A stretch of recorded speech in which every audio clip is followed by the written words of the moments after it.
Information اور معلومات کو ایک دوسرے کو کمیونیکیٹ کرنا شروع کیا تب بہت سارے سوالات کھڑے ہوئے جس کے اوپر آج یہاں گفتگو ہو رہی ہے.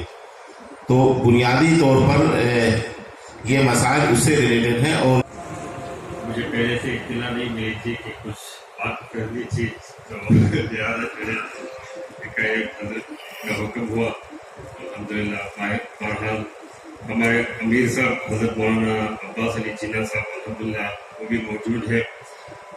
کچھ سننا چاہتے ہیں تو میں سب سے پہلے زحمت دوں گا ریڈیو اسلام جوہانسبرگ اس کے ذمہ دار مولانا حیدر دھورات صاحب کو.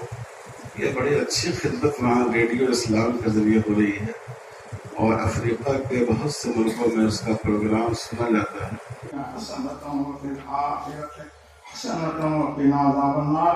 اللهم احسن عاقبتنا في الامور كلها واجرنا من خزي الدنيا وعذاب الاخره